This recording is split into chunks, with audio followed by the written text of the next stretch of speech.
نحمده ونصلي على رسوله الكريم أما بعد فأعوذ بالله من الشيطان الرجيم بسم الله الرحمن الرحيم وقضى ربك ألا تعبدوا إلا إياه وبالوالدين إحسانا إما يبلغن عندك الكبر أحدهما أو كلاهما فلا تقل لهما أف ولا تنهرهما وقل لهما قولا كريما واخفض لهما جناح الذل من الرحمة وقل رب ارحمهما كما ربياني صغيرا.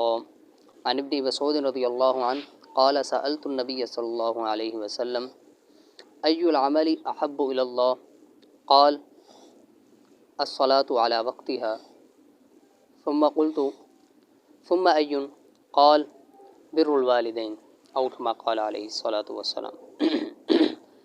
محترم بھائیوں دوستوں، آج کا ہمارا جو مضمون ہے وہ والدین کے حقوق، والدین کے آداب ہیں۔ ترجمہ یہ ہے کہ تمہارے پروردگار نے یہ حکم دیا ہے کہ تم اس کے سوا کسی کی عبادت نہ کرو، وبالوالدین احسانا، اور والدین کے ساتھ حسن سلوک سے پیش آؤ۔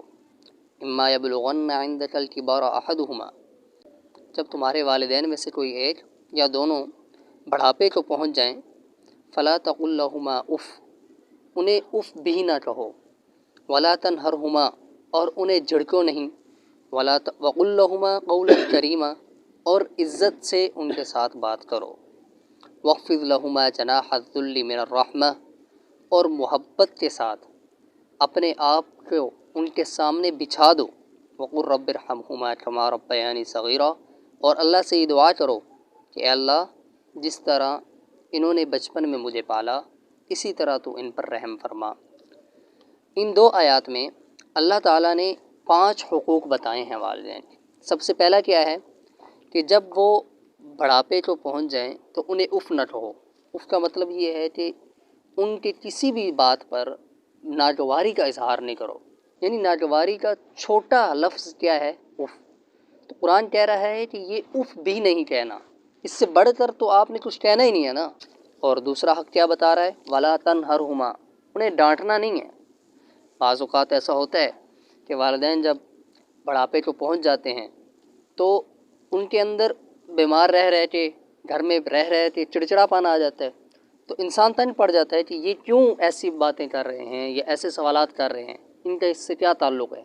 تو پھر بھی انہیں ڈانٹنا نہیں ہے۔ وقل لہما قولا کریما، تیسرا حق کہ عزت سے بات کرو، اچھے طریقے سے بات کرو، ادب سے۔ چوتھا کیا بتایا؟ واخفض لہما جناح الذل من الرحمۃ، جناح کہتے ہیں پر کو، الذل کہتے ہیں ذلت، رسوائی، کہ اپنے آپ کو اپنے والدین کے سامنے محبت سے بچھا دو، کہ وہ تم سے کوئی کام بھی لینا چاہے نا تو انہیں کوئی مشکل نہ ہو۔ تو یہ چوتھا حق ہے۔ 5واں اور آخری حق قرآن نے کیا بتایا؟ وقل رب ارحمہما کما ربیانی صغیرا، اپنے والدین کے لیے دعا کرتے رہو ہر وقت جب بھی نماز پڑھو۔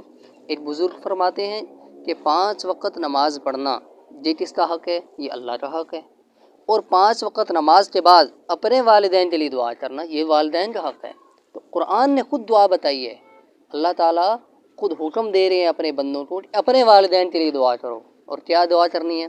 رب ارحمہما کما ربیانی صغیرا۔ ایک حدیث شریف میں آتا ہے کہ جو انسان یہ چاہتا ہے کہ اس کے رزق میں برکت ہو جائے تو وہ اپنے والدین کے لیے دعا کرے۔ تو اللہ تعالیٰ سے دعا ہے اللہ رب العزت ہمیں اپنے والدین کی قدر کرنے کی توفیق عطا فرمائے، جب تک وہ زندہ ہیں ان کی خدمت کرنے کی توفیق عطا فرمائے۔ تو اللہ تعالیٰ ہمارے والدین کو سلامت رکھے۔ اجر وفات پا چکے ہیں کسی کے والدین، اللہ ان کی بخشش فرمائے، ان کو جنت الفردوس میں اعلیٰ مقام عطا فرمائے۔